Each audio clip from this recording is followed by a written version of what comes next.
System सब जगह पर। पूरा सिस्टम हैंग कर रखा है। मैं भी बहुत चौंक गया था बाहर निकल के कि सिस्टम तो हैंग था, पर इतना हैंग था ये नहीं पता था। काफी अच्छा लगा देख के। एल्विश, मैं ये डेफिनेटली बात बोलूंगा, बिग बॉस के बहुत सारे सीजन्स आए हैं, बहुत सीजन सुपर डुपर हिट भी रहे हैं, लेकिन जो मैं एक यूथ के अंदर, एक जनता के अंदर एक वो देख रहा था ना कि मतलब भाई अपना जीतना चाहिए, भाई का सिस्टम। मैं मतलब बेसिकली ये जानना चाहता हूं कि यूट्यूब के थंबनेल से लेकर के न्यूयॉर्क के टाइम स्क्वायर तक का सफर पार करने वाला एल्विश यादव है क्या चीज, कौन है वो? मैं ये मानता हूँ कि जो लोग मेरा सपोर्ट कर रहे थे, जितने भी मेरे भाई इकट्ठे हुए थे, चाहे रैलीज निकाली उनने और अपनी गाड़ियों के पीछे पोस्टर लगाए, तो मेरा ये मानना है कि वो मुझे अपने ही बीच में से उठा हुआ एक नॉर्मल इंसान मानते हैं, कि ये तो हमारे भाई जैसा ही है, तो अपने घर का बंदा है। क्योंकि जैसे मैं ब्लॉगिंग करता था, पिछले 1.5-2 सालों से मैं लगातार रोज व्लॉग्स आ रहे थे मेरे, मतलब अपनी डेली लाइफ दिखा रहा था कि मैं क्या हूँ कैसा हूँ। एक तरीके से मैं बिग बॉस जी रहा था, बट विद फोन। और लोग भी देख रहे थे उस चीज को।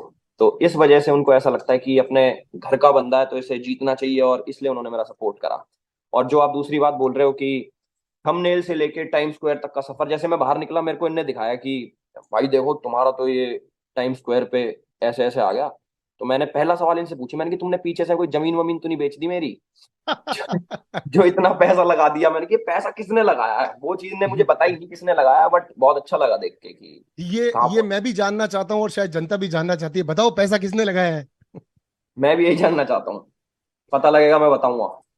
कमेंडेबल एल्विश, मैं एक लिटरली बात बता रहा हूं कि तुम कह रहे थे कि मैं पॉलिटिशियन बनना चाहता हूं, प्लीज किसी आदमी की रोजी रोटी छिन जाएगी अगर तुमने ट्राई की तो। तो हम्म। थोड़ा सोच समझ के कदम लेना अगर तुम पॉलिटिशियन बनना चाहते हो तो। एल्विश, एक चीज मुझे जाननी है, सवाल तो मेरे पास बहुत सारे हैं, पर जी। मुझे एक चीज जाननी है कि जिस एल्विश को हम लोग अंदर देख रहे थे, वो हम्म। एल्विश काफी सॉर्टेड सा, जैसे पूजा भट्ट जी का भी मैं डायलॉग रिपीट करूंगा तो, कि वो है 24 साल का लेकिन उसके अंदर एक बहुत मेच्योर इंसान है। ये ठहराव, वो तुम्हारे साथ कहीं साउथ अफ्रीका के जंगलों में जाकर के शांति से रहना चाहती हैं, तुम्हारी सारे घर में मतलब उनकी किसी से पट नहीं रही थी, और पट उनकी रही थी जो लोग यहाँ तो उनके साथ उनके अकॉर्डिंगली उनके सिस्टम के हिसाब से चल लें। तो आप दोनों की बेसिकली क्या केमिस्ट्री थी, और क्या तुम अंदर से वैसे ही इंसान हो? टू बी फ्रेंकली सेइंग, क्या वैसे ही इंसान हो जैसा स्क्रीन पर इतने दिनों से हमको दिख रहे थे? जो रियलिटी शो होता है उसके अंदर ना, एक चीज मैंने नोटिस करी। मुझे पहले लगता था बिग बॉस होता है स्क्रिप्टेड, होता है स्क्रिप्ट देते हैं ये देते हैं और अपने हिसाब से ये लोग ना जिताते हैं कि ये हमें फायदा देगा आगे चल के तो इसे जिता देंगे। बट वो चीज मैं, मतलब मैं खुद गलत प्रूव हो गया। और बाकी पूजा जी की जो बात है, आ, वो ना घर की बातें हमारी कभी हुई नहीं। मतलब बिग बॉस के घर में ऐसा होता है ना कि भाई अब किसी की चुगली कर, हमारी बात होती थी ट्रैवल की, अपने लाइफ एक्सपीरियंसेस की। तो मुझे ना ऐसे लोग, मतलब मैं जहाँ से आता हूँ हम लोग बड़े बूढ़ों में बैठते हैं वहां पे, हम्म। उनसे ज्ञान लेते हैं, उनके एक्सपीरियंस शेयर करते हैं, वो तो काफी चीज सीखने को मिलती है। तो एक चीज ये जो आपकी है कि क्या मैं बाहर भी ऐसा ही हूँ अंदर भी ऐसा ही हूँ, तो वो चीज मेरी वहां से आती है जो मैच कर पाई ना, कि इस बंदे की वाइब मेरे से मैच होती है। बेशक मैं 24 साल का हूँ, बट मेरी जो बातें थी वो थोड़ी मैच कर गई उनकी वाइब से, तो इसलिए हमारी खूब पटी। और शायद अगर घर की बात होती कि मैं किसी की चुगली करता कि वो देखो कैसा है, ये कैसा है, इतना बुरा है भला है, तो शायद पट नहीं पाती। और मैं ऐसा हूं भी नहीं है चुगली उगली करने वाला बंदा ना वो। मैं कम बोलता हूँ, अगर बोलता हूँ पांच पांच शब्द की चीज 5 शब्दों में, और 500 शब्दों की चीजों में बोलता ही नहीं। डेफिनेटली ये जो तुमने बात यहाँ पे ऐड की कि हम हमारे बड़े बुजुर्गों के साथ बैठते हैं तो उससे एक ठहराव और एक तरीका आता है, तो वो बिल्कुल डेफिनेटली मुझको दिखता था। जैसा मैंने कहा, सवाल बहुत सारे हैं, तो एक चीज और भी है, ये वाइल्ड कार्ड बन के आना, हम्म। इसको तुम कैसे देखते हो? ये एडवांटेज है, या फिर जैसे मैं अगर बोलूं तो मेरे लिए वाइल्ड कार्ड आना एक एडवांटेज नहीं है। अगर एक आदमी वाइल्ड कार्ड बन के आता है, तो हमने हमारे सीजन में भी पूरी ट्राई की थी कि हम वाइल्ड कार्ड्स को बाहर निकाल दें पहले का पहले, और उन्हें जगह ना दें घर के अंदर। हम्म। तो तुम इसको किस तरह से देखते हो? वाइल्ड कार्ड की जर्नी इजी थी, मुश्किल थी, और जीत पॉसिबल लग रही थी, नहीं लग रही थी? क्या कहना चाहते हो इस बारे में अल्बिश? नहीं, वाइल्ड कार्ड की जर्नी जो है ना काफी मुश्किल है एक नजरिए से। कई लोग ये सोचते हैं ये तो लेट आया है, 30 दिन इसने जिए ही नहीं, और सॉरी मैं 27वें दिन आया था, कि 27 दिन जो जो लोग सरवाइव करा इसने वो चीज तो देखी ही नहीं। बट मुझे ऐसा लगता है जैसे सलमान भाई ने भी बोला कि जैसे दुल्हन आती है वो एडजस्ट करती है, वो कितना हार्ड होता है। तो वो चीज मैंने रिलेट करी कि हाँ, मेरे पास एक डिसएडवांटेज थी जो मैंने एडवांटेज में तब्दील कर दी, लोगों का दिल जीत के। और जो जो मेरी जर्नी रही, लोग मेरे से रिलेट कर पाए कि उन्हें मैं अच्छा लगा इतने कम टाइम में भी। और बाहर के लोग नहीं, घर के लोग, आप जब एंड देखोगे तो लोगों से पूछा गया कि भाई कौन सा सही लग रहा तुम्हें बंदा, तो उन्होंने भी, जो एक तरीके से मेरे दुश्मन थे, गाली गलौज हुई थी, जो लड़ाई हुई थी, उन्होंने भी मेरा नाम लिया। तो वो चीज देख के मैं काफी हैरान हो गया कि अरे अच्छा, इतना अच्छा बंदा हूँ क्या मैं। तो वो चीज काफी अच्छी थी। मुझे इस पे एक सवाल है मेरा, मतलब ये कोई पूजा पाठ का नतीजा है? तुम गले में कुछ पहनते वहनते भी हो, मतलब ऐसे लोग कैसे, मतलब एक साथ सारे लोग मिलकर के, मोस्ट ऑफ द पब्लिक वहां पर बैठ के कह रही थी कि एल्विश को जीतना चाहिए, एल्विश बहुत सॉर्टेड लग रहा था। ऐसा नहीं तुम्हारे झगड़े नहीं हुए? तुम्हारे झगड़े भी हुए, आप लोगों ने आपस में अपने पॉइंट ऑफ व्यूज को रखा भी। एक पॉइंट मुझे पता है जहां पर तुमने पूजा जी को सामने से जाकर ये भी कहा था कि पूजा जी, आप बेबिका के बारे में बोलती हैं कि वो चीजों को भूल जाती है, दिल पे नहीं लेती है, लेकिन मैं आपकी इस बात से सहमत नहीं करता हूं। तो एक तरह तुमने काउंटर भी रखा था अपना पूजा जी के सामने। तो बिल्कुल। इतने सारे लोगों को एक वाइल्ड कार्ड से प्यार हो जाना या समझ में आ जाना, ऐसा कैसे पॉसिबल हो रहा था? यार ये मेरी पर्सनैलिटी इतनी बढ़िया है ना, मुझे अब पता लग रहा है कि लोग मेरे कि लोग मेरे से इतना कनेक्ट कर लेते हैं। देखो, जितने भी लोग थे अंदर, खूब लड़ाई झगड़े सारी चीजें हुई, बट एक चीज है कि सब लोग ना दिल से अच्छे थे। मतलब किसी के मन में किसी के प्रति हेट नहीं था, जैसे होता है कि यार ये तो अच्छा ही नहीं है, वो वाली चीज कभी नहीं हुई। और बाहर आके उन्होंने देखा होगा कि रियलिटी शो को जो रियलिटी की तरह जी रहा है उसे सपोर्ट करना चाहिए, क्योंकि मैं ऐसा ही हूँ। अच्छा, 27 दिन बाद जब अंदर आ रहे थे, तो ये वाइल्ड कार्ड की हिस्ट्री है कि कभी वाइल्ड कार्ड जीता नहीं है। एक तुमने एक बहुत बड़ी हिस्ट्री क्रिएट की है कि वाइल्ड कार्ड जीत गया। अब लोगों को ये रहेगा कि wild card can also win, अब ये चीज दिमाग में लोगों के रहेगी। तो तुमको जब आ रहे थे शो में, अंदर आ रहे थे, अंदर आ चुके थे, कितने प्रतिशत लग रहा था कि मैं शो जीतने आया हूं या बस मैं ऐसे ही आया हूं, पब्लिक के लिए आया हूं, दैट्स इट? नहीं, स्टार्टिंग में मेरे को ऐसा लग रहा था कि ना बिग बॉस वालों के रूल होते हैं कि वाइल्ड कार्ड को जिताते ही नहीं। हम्म। फिर जैसे मैं जीत गया, वो चीज तो मेरी क्लियर हो गई कि पिछले हम्म। 16-17 सालों से भाई आज तक कोई वाइल्ड कार्ड जीता नहीं। हम आ हमारी गए भी हैं। क्लियर हो गई। हाँ, मेरी खुद की क्लियर हो गई। मैंने पूछा जब मैं शो में आ रहा था ना कि यार एक बात बताओ, ये वाइल्ड कार्ड कभी नहीं जीता और मुझे ऐसा लग रहा है इस बार भी नहीं जीतेगा, तो तुम कुछ अंदर से तो नहीं करते? मैंने कम से कम 10-10 बार सवाल पूछा, जो जिन्होंने कास्टिंग वगैरह करी सारी। तो उन्होंने बोला नहीं ऐसा कुछ नहीं है, अगर वाइल्ड कार्ड स्ट्रांग है तो यार जीत सकता है, पब्लिक के हाथ में सब चीजें। मैंने कि यार वोट पक्का कुछ झोल तो नहीं होता ना, कि वाइल्ड कार्ड के तो वोट ही नहीं काउंट होते? कह रहे नहीं नहीं, कोई हम्म। ऐसी बात नहीं है, अगर जीतने लायक बंदा होगा तो जीता जाएगा, नहीं तो नहीं जीता। बट मैं जीत गया तो कुछ तो इम्पैक्ट डाला होगा मैंने, बल्कि कम दिनों में, और काफी ज्यादा इम्पैक्ट मैंने डाला। तो वो चीज तो क्लियर हो गई कि एक जर्नी या फिर इम्पैक्ट, क्या चीज मैटर करता है, कि दिन कितने ज्यादा जिए या फिर कितना इम्पैक्ट डाला। तो इम्पैक्ट पब्लिक ने देखा कि हाँ इस बंदे में कुछ तो है, और ये जैसा बाहर है वैसा अंदर है, उस चीज से रिलेट करके उन्होंने मेरे को जिता दिया, और we created the history. Definitely you created history. And यहाँ पर एक चीज और आती है कि मैंने भी पूरे सीजन को फॉलो किया, मुझे भी कभी ऐसा नहीं लगा कि कुछ मेडअप कर रहा है एल्विश, मतलब लाइक कुछ बना रहा हो या कुछ स्ट्रेटजी लेकर आया हो। क्योंकि जो तुम्हारी स्ट्रेटजी, अगर अपन उसको स्ट्रेटजी मान भी लेते हैं, तो वो दिख ही नहीं रही थी। वो स्ट्रेटजी एकदम फ्लैट और एकदम नॉर्मल। तुम एक आम इंसान सुबह नींद से उठा, वो टॉवल भी बांध के घूम रहा है तो घूम रहा है, और वो खाना हाँ मांग रहा है तो मांग रहा है। Was very very simple and flat. और शायद इसी वजह से मास पब्लिक को तुम पसंद आए, क्योंकि सबको अपने जैसे लग रहे थे। रेस्ट जो तुम्हारे साथ जितने भी लोग थे, ऑल वॉज फैंटास्टिक प्लेयर्स, सबका गेम बहुत बेहतरीन था। लेकिन एक चीज बहुत ज्यादा क्लियर दिखती है कि मुझे भी ये समझ में आया है कि लोगों को वो लोग ज्यादा समझ में आ रहे होते हैं जो एकदम सिंपल और एकदम हाँ। बेसिक, मतलब वो जिद जिद नहीं कर रहे होते मैं जीत जाऊंगा या मैं जीत रहा हूं या मैं जीतने वाला हूं।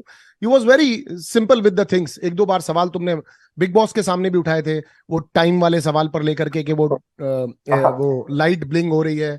सो लाइट ब्लिंग एल्विश मेरे हिसाब से गलत भी हो सकती है, सही भी हो सकती है, बट वो बिल्कुल। तुम्हारा अपना एक्सपीरियंस होगा कि वो लाइट हम्म। ब्लिंग सही हो सकती है नहीं हो सकती है। अच्छा, मैं एक चीज और जानना चाहता हूँ, ये सिस्टम क्या है? मतलब आधे कमेंट बॉक्स हर जगह पे सिस्टम नाम से भरे हुए होते हैं। What is system? सिस्टम क्या है? सिस्टम के नीचे रहना पड़ेगा या सिस्टम सिस्टम? नहीं, सिस्टम एज सच कोई वो नहीं है कि इसका भाई कोई मीनिंग है, गूगल पे डालो कि सिस्टम का मीनिंग क्या है तो कुछ निकल के आएगा। हम लोगों ने जो बनाया था डेली लाइफ में, हम लोग यूज करते थे। बाहर भी एक हमारे बड़े भाई हैं, तो वो हर चीज में बोलते थे, हम कुछ भी करते थे कि सिस्टम है भाई, सिस्टम है। तो वो मेरे लिए भी नया था, मैंने कहा अरे यार ये तो कूल साउंड कर रहा है, सिस्टम है। तो सिस्टम का मतलब ये बोल सकते हैं कि भाई अपना ऐसे ही है, मतलब हम ऐसे ही हैं। कोई कुछ बोल रहा है कि भाई तुम ऐसा क्यों कर रहे हो, भाई हम तो ऐसे हैं, हमारा तो सिस्टम है। और हम तो सिस्टम हैंग कर देते हैं, हम तो सिस्टम के नीचे ही रहना पड़ेगा, ये तो फिर धीरे धीरे बिल्ड होगा। मैंने कहा यार मजा आ रहा है इस वर्ड को बोलने में भी ना, और पब्लिक की जबान पे भी चढ़ गया, और पीछे से हम्म, सिस्टम सिस्टम हो रही थी, तो हम्म, वही है, ऐसा कुछ पर्टिकुलर मीनिंग नहीं है कि भाई system is like this, system is like जो तुम हो वो हो, और अपना ऐसा ही है, भाईचारा। अपना ऐस हम्म। हाँ जी। अच्छा, भाईचारा, भाईचारा, you give me a second line, thank you. ये भाईचारा ऑन टॉप, मैं ट्रॉफी छोड़ सकता हूँ, मुझे कोई प्रॉब्लम नहीं है, तुम्हारे एफर्ट ज्यादा हैं और तुम लोगों की जर्नी ज्यादा मेरे से तुमने जी है, मैं ट्रॉफी दे सकता हूँ। ये इतनी महानता कहाँ से आती है भाई? और नहीं, ये जेन्यून महानता है? बिल्कुल जेन्युइन महानता नहीं बोलूंगा इसको मैं, मतलब जहां से मैं आता हूँ मेरा सर्कल ना काफी बड़ा है, मतलब मेरी कोई ऐसी फीमेल फ्रेंड्स नहीं है जिनमें मैं ऐसे चिल्ल मारता हूँ ज्यादा कि उनमें बैठता हूँ, मेरे भाई ज्यादा हैं, यार हम्म, दोस्त। हम्म, हम्म, तो वो चीज अपने आप ऑटोमेटिक आ जाती है कि यार अपना भाई तो है, भाई के हम्म। लिए कुछ भी कर सकते हैं, तो वो महानता नहीं मानूंगा उस चीज को, मैं बोलूंगा कि दिल से अगर किसी के लिए रिस्पेक्ट है तो मैं उसके लिए चीजें छोड़ भी सकता हूँ एक बारी को, ऐसा नहीं है कि मुझे चाहिए उसको ना मिले, ऐसा नहीं, वो वाला फैक्टर खत्म हो गया। ऐसे कि अगर उसे मिल रहा है और वो डिजर्विंग था भी, तो मैं बहुत दिल से खुशी खुशी ले लो, भाई तो है, क्या बात हो गई, ऐसे। That's it, absolutely very good. के आगे दुनिया और भी है, तुमने ये भी कहा था कि इसके बिल्कुल। आगे और भी दुनिया है, कि हम सिर्फ एक ट्रॉफी को लेकर के नहीं कर सकते। एंड यू ऑलवेज लाइक अभिषेक भी, के भाईचारा on top and that was great. ये भी तुमने एक और सवाल मुझे अपनी बात में ही दिया, ये दिया कि मैं थोड़ा लड़कियों वड़कियों के साथ कम हूँ, शर्मीला सा हूँ। इतने शर्मीले कैसे हो? सामने से लड़कियां ऑफर कर रही हैं, बात करना चाहती हैं, तुम बैठ के बात भी नहीं कर पा रहे हो? ऐसा क्यों? नहीं, मैंने खूब बात करी है, मैंने जिया से बातें करी हैं, मैंने मनीषा से भी, मतलब उसको थोड़ा, उसका वे अलग था बात करने का, बट जिया, उस उसका तो क्रेडिट जिया को जाता है कि जिया ने तुमसे बात कर ली है इतना सुनने के बाद भी। ये अच्छी लड़की है यार जिया भी ना। जिया से बात करी मैंने, पूजा जी से बात करी, वो भी लड़की हैं, वो कोई एज में बड़ी नहीं हुई, एज एज से बड़ी हैं, वैसे दिल से वो मेरे से भी छोटी हैं।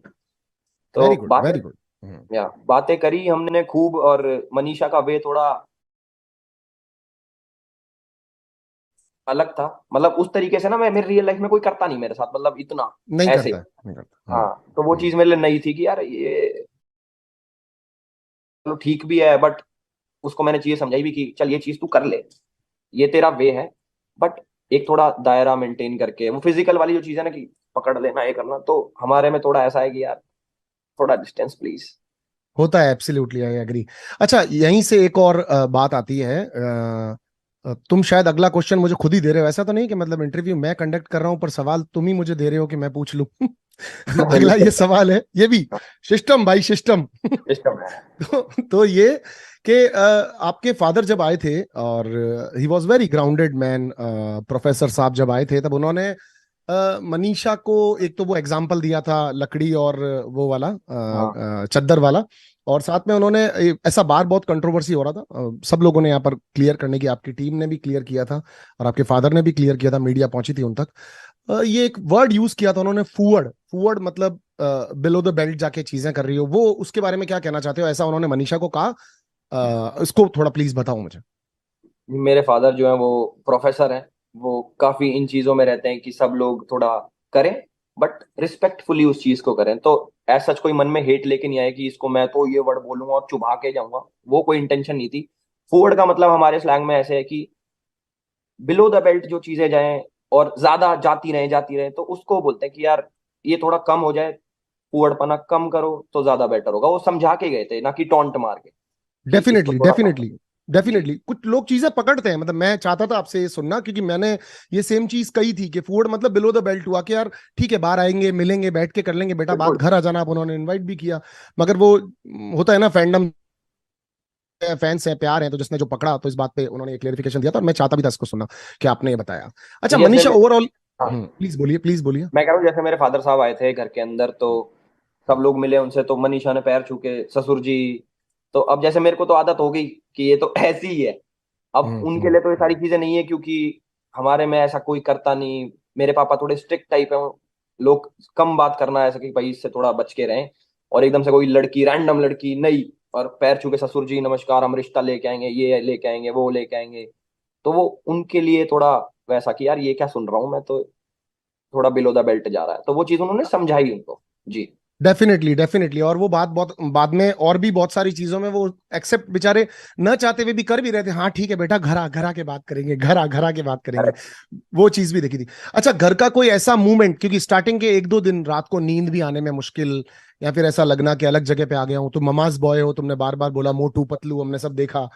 तो हाँ, तो घर का स्टार्टिंग के दिन कैसे थे, और ऐसा टिपिकल मूवमेंट जिसपे आके लगा था कि यार मैं शायद गलत आ गया, या फिर मैं क्यों आ गया, काइंड ऑफ।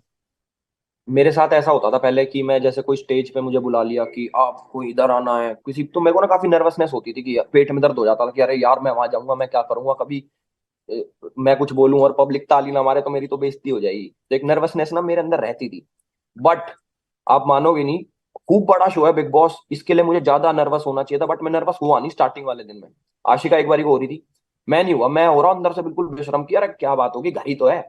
और मेरा जो शेड्यूल था ना वो उल्टा था बाहर, मैं रात को जागता था और दिन में पूरा सोता था। तो वो मैं सोच के आया, मैंने कहा यार यहाँ तो नहीं बनेगी ये बात, क्योंकि यहाँ तो रात को सोना पड़ेगा, उल्टा करना पड़ेगा। बट पहले ही दिन नींद आ गई, लाइट बंद, सब सोने चले गए, मैंने कहा यार अब मैं सिर कहाँ मारूं। तो मैं भी सो गया और नींद भी आ गई। फिर पहले दिन से ही ठीक हो गया मेरा, कुछ वैसा नहीं लगा मुझे कि यार कहाँ ये वो, सही था। मत बट तो मम्मी की मतलब याद जो आई। मतलब हम्म, कुदरत भी साथ जा रही थी जीत की तरफ, मतलब पहले दिन नींद भी आने लग गई, स्केड्यूल भी उल्टे सीधे हो गए। नहीं जीत की तरफ नहीं, ऐसे कि यार अब कहीं आ रखे हैं तो उसको ढंग से जिए, मतलब अपने दिन काटने नहीं है, दिन जीने, वो ज्यादा वेरी इंपॉर्टेंट है। Good, very good, very good. हाँ, मम्मी के बारे में कुछ कह रहे थे, हाँ। मम्मी के बिना तो मैं बहुत कम रहा हूँ, मतलब अगर कभी ट्रिप पे भी जाता हूँ तो कांटेक्ट में रहती है क्योंकि फोन रहता है। अब मैं रात को जैसे लेट हम क्रिकेट खेलते हैं, मैं घर जाता हूँ, मेरी मम्मी रात को उठ के 2-3 बजे भी खाना बनाती है, गरम गरम खाना, वो चाहती नहीं कि मैं बासा खाना खाऊं। तो रात को उठती हैं, खाना बनाती हैं, तो मैं काफी ज्यादा वो हूँ कि यार मेरी मम्मी सही रहे बस। बहुत याद आती थी मेरे को रात को सोच के ना कि यार मेरी मम्मी क्या कर रही होगी इस टाइम, क्योंकि वो थाईलैंड गई थी, मेरी जो दूसरी फैमिली है, मेरी बहन वहां पे रहती है हम्म। जीजू के साथ। हम्म। वहां से हम्म। भी 4 दिन में वापस आ गई, उनका 10 दिन का ट्रिप था। 4 दिन भी नहीं रह पाई, कह रही मुझे याद आ रही है, मैं वापस जा रही हूँ, मेरे खांसी हो गई थी इतनी छोटी सी बात पे, वो वापस आ गई। तो मुझे लगा कि अब इतने दिन में रहूंगा, कैसे रहेगी। तो काफी चीजें मिक्सअप हो गए ना, और दिमाग में चलता था मेरे सारे टाइम कि यार मेरी मम्मी ठीक होगी, रो तो नहीं रही होगी, वो चीजें थी। डेफिनेटली जियो सिनेमा को थैंक्स। और जियो सिनेमा के ऊपर तो आप देखो कंटिन्यूसली, मतलब आप हम्म। लोगों ने क्या माहौल बना के रखा, मजा आ गया। मतलब डे वन पुनीत की एंट्री से लेकर के टिल दी एंड लोगों ने अपनी आंखों के नीचे काले घेरे कर लिए, आप ट्रीटमेंट्स करवाएंगे, क्योंकि आप लोगों ने कंटिन्यूस जो इन योर लैंग्वेज सिस्टम पे सिस्टम किया है वो बहुत जबरदस्त था। तो सिस्टम से हम सलमान सर की तरफ चलते हैं। सलमान सर से मिलकर के कैसा लग रहा था, और कैसा सामने से, मतलब और ओवरऑल एक्सपीरियंस ऑन वीकेंड का वार ऑल्सो। पहली बार मैं भी ऐसे, हाँ हाँ भाई, हाँ जी हाँ जी हाँ जी, बिल्कुल ऐसे। उसके बाद फिर दूसरे अगले हफ्ते मेरे ऊपर ही वार हो गया, जो इंसिडेंट हुआ था बेबिका वाला मेरा, उस पे उन्होंने समझाया, उन्होंने तब भी नहीं डांटा। उनकी थोड़ी टोन ऐसी रहती है कि समझाने वाली, एज अ बिग ब्रदर उन्होंने समझाया और मैं समझा भी। बट जब ग्रैंड फिनाले में वो आए, मैंने पहली बार ही देखा कि अच्छा, मैं ऐसे होता ना भाई टीवी में सलमान खान ऐसा दिखता है असली में, कि मुझे ऐसा लग रहा था कि यार एटीट्यूड होगा बहुत ज्यादा, कभी कुछ कह दे कि अरे क्या है तुझे, ये उल्टा सीधा कुछ बोल दे। बट बहुत हम्बल उन्होंने, बल्कि अपनी वो बताई, उनके जैसे डेंगू हो रखा था, वो अपना बता रहे थे कि मैं शूट कर रहा था यार, ऐसे वो वहां पे डेंगू हो गया मेरे। बहुत काम, बहुत ज्यादा हम्बल, मतलब ऐसा कुछ नहीं लगने दिया कि भाई हम अलग हैं उनसे। उन्होंने बहुत कंफर्ट करा, जैसे मैंने उनका हाथ पकड़ के अपने यहाँ पे रख दिया था लास्ट में कि भाई धड़कन तेज हो रही है, थोड़ा जल्दी कर दो इस रिजल्ट को, हमें फ्री कर दो। तो तो उन्होंने कहा कि हाँ, दिल तो है तेरे पास। तो काफी चिल लगे मुझे वो, मतलब बीमार होने के बाद भी इतने चिल, तो बहुत अच्छा लगा एक्सपीरियंस वो। नहीं, डेफिनेटली सलमान सर एक ग्रेट मेंटोर हैं। जब वो सामने हमारे आते हैं, अपन से जिस तरह बात करते हैं, उससे ऐसा लगता है कि वो जो इतनी बड़ी करियर की एक दूरी है वो है ही नहीं शायद, क्योंकि वो बिल्कुल। इतना नॉर्मली आपसे बात कर रहे होते हैं। ऐसा लगता है कि हाँ, मैं भी एक कंटेस्टेंट हूँ, शायद ये भी एक कंटेस्टेंट है, उस तरह से हमसे बात कर रहे हैं, कुछ ज्यादा फर्क नहीं महसूस करा रहे हैं। वो एक चीज बहुत जबरदस्त वाली दिखती है। ऐसे ऐसे कौन से रिश्ते हैं घर के अंदर जो तुम्हें ऐसा लगता है कि यार इनकी वजह से बहुत स्ट्रेंथ थी, इनकी वजह से मैं बहुत अच्छा गेम के अंदर था, ये थे इसलिए मेरी जर्नी और आसान थी इनकी वजह से। पहले 10-15 दिन तो मुझे ऐसा लगा, मुझे समझ नहीं आया कि गेम क्या है। मतलब सब लोग ऐसे बात करते थे ना कि यार बिग बॉस में ये इस हिसाब से, ये उस हिसाब से, मैं बैठा सोचता रहता, मैंने कि यार इसमें कुछ करना होता है क्या। मतलब सब लोग एक दूसरे की बातें कर रहे हैं, कोई ओपिनियन दे रहा है। वो मैंने बीच में चीज पूछी भी कि ओपिनियन यार कहाँ देना, कोई जगह है क्या खड़े होके ओपिनियन देना जिधर? क्योंकि मैं, अगर मेरा पचड़ा नहीं है तो मैं तो पढ़ता नहीं उसमें, मुझे क्या लेना देना, दो आदमी लड़ रहे हैं तो। बट हम्म। उन्होंने समझाया कि नहीं भाई, अगर ऐसा मुद्दा हो तो ऐसे करते हैं वैसे करते हैं। मैं कहा ये तो साड़ा हम कर ही नहीं सकते, क्योंकि ना हम चुगली चट्टों में, ना किसी चीज में कि भाई ना किसी को समझाएं। अगर कोई खुद पूछ रहा है हमसे तो भाई आके समझा देंगे। तो स्ट्रेंथ तो ऐसे नहीं, बट अभिषेक था, मनीषा थी, इनके साथ मेरा टाइम स्पेंड हो जाता था। पूजा जी थी, उनके साथ मेरा स्टोरी टाइम चलता था। वो अपनी स्टोरी सुनाती, मैं अपनी स्टोरी सुनाता, अपनी जो मेरी आप बीती है। तो वही था। और बेबिका से थोड़ा बहुत मजाक करके उसकी थोड़े थोड़े पॉइंट मार देता, उसको समझ भी नहीं आती थी तो और मजा आता था। हम्म। ये शॉल पहन के घूमने का, आपको शॉल बिग बॉस ने भी दिलवाई, पूजा जी की भी एक शॉल तुम्हारे पास थी। ये मतलब एक जो विलेजीज होते हैं उनकी तरह, एकदम ये 50s वाले अंकल्स की तरह पहन के घूमना, ये अंकल क्या, की ये क्यों? मैं मैं घर पे तुम पहनता था जवान मतलब। हो, तुम्हारे चर्चे चल रहे हैं बाहर, तुम लड़कियों को की तरफ भाव नहीं दे रहे, बाहर तुम्हारी इतनी बातें चल रही है। नहीं, मुझे ऐसा नहीं लगता कि सिर्फ बूढ़े बड़े ही पहनते हैं शॉल वॉल, ऐसा नहीं है। मैं घर पे भी ऐसा ही हूँ, अगर कोई दे दे मुझे शॉल दे दे। बल्कि पूजा जी का शॉल तो मुझे ज्यादा पसंद आ गया था पहले दिन ही। मैंने कि ये शॉल तो अपने पे रखूंगा। एक एक इंसिडेंस है, मतलब बहुत बढ़िया जेस्चर था पूजा जी का तुम्हारे लिए, कि बेबिका ने जाकर के बोला कि एल्विश तुमसे वो शॉल मंगा रही है, शॉल दे दो। और हाँ। तुमने दे भी दी, भाई पूजा जी मंगा रही है दे दो, ये अगले की चीज है। तो पूजा जी ने कहा मैंने तुमको कहा शॉल देने को, मैंने नहीं बोला ना। और बेबी का जाओ उसको वापस देकर आओ, फिर तुमने वापस वो शॉल ली। मतलब है ना, एक बहुत प्यारी केमिस्ट्री आप दोनों लोगों की, नो डाउट लगती थी। The age difference, single double का डिफरेंस, वो पूजा जी ने भी एक बार कहा था। बट जिस तरीके से आप दोनों के बीच की फ्रेंडशिप थी ना, वो बहुत ज्यादा अच्छी लगती थी, और वो एक्सपेक्टेड नहीं थी। यही एक मैं कहूंगा कि जियो सिनेमा बिग बॉस OTT 2 की क्वालिटी एक सामने मेरे आई, कि एक अलग सा ही रिश्ता, एक अलग सा ही फ्लावरिश रिलेशनशिप, जो एक अलग ही लड़का है जिसका बात करने का तौर तरीका एकदम अलग है, वो लेडी एकदम डिफरेंट है, पर आप दोनों की पट रही हैं। और तुम्हारे आने के बाद वो थोड़ी सी शांत, और चीजों को सुनने समझने भी थोड़ा सा, मतलब सामने वाले की ओपिनियन लेती भी थी। तो ये हम्म। बहुत ग्रेसफुल फ्रेंडशिप थी तुम्हारी, बहुत खूबसूरत लगती थी। मेरे साथ तो काफी अच्छी थी। मेरे को अगर जो मैंने गलतियां करी, वो वो डांट भी सकती थी मेरे को कि तूने ये करा वो करा, मुद्दा भी बना सकती थी उस बात का, बट उन्होंने मेरे को प्यार से समझाया। तो पूजा जी ने ना कभी जनरेशन गैप नहीं आने दिया। जैसे यहाँ पे 50+ हमारे गांव में कोई हो जाता तो वैसे नहीं होता हो कि भाई इससे बात करनी तो मुश्किल है यार, इसका थॉट प्रोसेस अलग है, ये अलग तरीके से सोचता होगा, ये तो बूढ़ा हो लिया इस टाइप का एक दिमाग में आता ना। उनके में लगता था यार ये है जवान है दिमाग से, वैसे वाला। क्योंकि और वो है भी, क्योंकि उन्होंने काफी चीजें ऐसी बताई कि अच्छी अच्छी लगी जो मुझे। और उन्होंने जो अपने ट्रैवल, मुझे ऐसे लोग बड़े पसंद है जो ऐसे थोड़ा ट्रैवल थोड़ा करते हैं। ब्लश ब्लश मार मार के बोल रहे हो तुम। मैं शर्मा जाता हूँ जब पूजा जी की बात आती है ना, मतलब। आय हाय। अच्छा, एक और चीज बताओ। एक और चीज तुमने कही थी पूजा जी के लिए ही, कि वो भी होती। शायद बेबिका को कुछ ऐसे कह रहे थे कि पूजा जी के बारे में बात कर रही हो क्या, शायद गर्लफ्रेंड से रिलेटेड या फिर फ्यूचर वाइफ से रिलेटेड, शादी से रिलेटेड, एक मस्ती की थी तुमने मजाक में ही, बट एक टॉपिक छेड़ा था तुमने। वो तो छोटी मोटी मैं वैसे ही पॉइंट मारते रहता था कि वो जैसे कहती थी तुम्हें किस टाइप की चाहिए, तुम्हें यहाँ कौन पसंद है। क्योंकि ना आप आपको भी पता है वैसे बात, इतनी सारी वहां पे लड़कियां थी और उन सब में सुंदर थी हाँ पूजा जी। डेफिनेटली, तुमने बार बार दिखाया था हमको जब तुम कह रहे थे, एक दिन तुम और अभिषेक दोनों बैठ के बात भी कर रहे थे कि ये कितनी खूबसूरत हैं और कितनी खूबसूरत रही होंगी। स्पेशली तुमने मेंशन किया कि घर में कोई भी इनके आजू बाजू भी नहीं आ रहा अभी तक भी। इट मैंने वॉज अ मतलब वेरी उनको ना, स्वीट। उनका जो यंग वाला पार्ट था मैंने देखा नहीं कभी, मतलब टू बी वेरी अरे एक ऑनेस्ट। बार एल्विश, आप एक बार देखो उनको, तो देखो मैंने आप। बेबिका से पूछा मैंने कि ये जवानी में कैसी दिखती थी, जो अब इतनी बढ़िया दिख रही है उसमें तो और बढ़िया होंगी ये। तो बेबिका ने बताया कि ये तो भाई ऐसी लगती थी, आर्मेनियन लगती थी, ये है वो है। मैं कहा यार ये तो देखनी पड़ेगी। और मैंने बाहर निकल के देखा भी, बड़ी सुंदर थी। तो मैंने वो चीज बोली थी कि अगर ये मेरी एज की होती तो बात ही क्या होती। That's great, that's great. बड़ों के अंदर आप अगर किसी अच्छी पर्सनैलिटी को देख पा रहे होते हो, तो ये आप अपनी वो कहते हैं जवानी से फुर्सत निकालते हो, टाइम निकालते हो, that's a great thing. But अब जवानी की बात चल रही थी तो मुझे एक बात बताओ। ये पूरी शायद दुनिया ही अब जानना चाहती है, क्योंकि टाइम स्क्वायर तक तुम पहुंचे हो, हाँ। वो लड़की कौन है जिसकी वजह से तुम लेफ्ट राइट यहाँ वहां कहीं नहीं देखते हो? कौन है वो? एक तो एक आधा तो हमने कुछ इंटरव्यू वगैरह भी देखे हैं, तो कौन है वो लड़की? मैं काफी डाउट्स क्लियर करना चाहता हूँ बहुत सारे लोगों के, कि जो तुम्हें लग रहा है ना कि भाई ये है, जिसके भी इंटरव्यू देखे हैं, जो भी करा है, जिस जिस जो भी करा है भाई वो नहीं है। जो ओ। जी, जो बंदी है वो अलग है, वो सोशल मीडिया पे नहीं है, वो पंजाब की है और पंजाब में ही रहती है, कहीं ओके। बाहर नहीं रहती वो। और वो सोशल मीडिया पे नहीं है, काफी उसकी लाइफ बहुत प्राइवेट है, और वो चाहती है कि सारी चीजें बहुत प्राइवेटली ही रखी जाएं। उसे पसंद नहीं कि उसका नाम मैं कहीं पे लूं या फिर उसके फॉलोअर्स वॉलोअर्स बढ़ाऊं, इन चीजों के पीछे वो इन चीजों से दूर है और खुश है।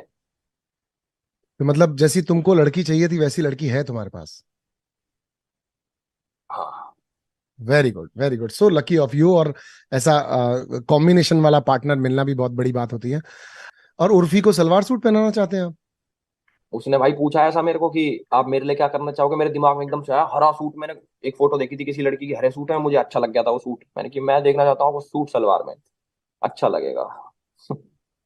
अच्छा, एक चीज और क्लियर करो लोगों को ना, राशन को लेके बड़ी मिथ रहती है कि झूठ बोलते होंगे, जब इतना अच्छा घर है तो खाना भी पूरा होता होगा। हम तो अपने गले बिठा चुके बोल बोल के।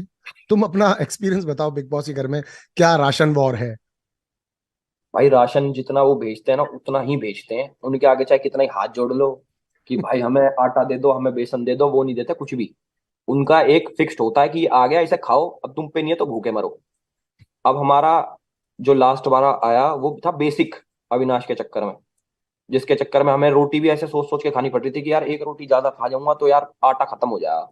2 दिन पहले हमारा आटा भी खत्म हुआ। अभिषेक की तबीयत खराब हुई तो उसको चावल नहीं दे सकते थे क्योंकि उसको पसंद नहीं आ रहे थे, इसलिए हमने हाथ जोड़ के बिग बॉस से बोला, मैंने कि यार आटा भेज दो।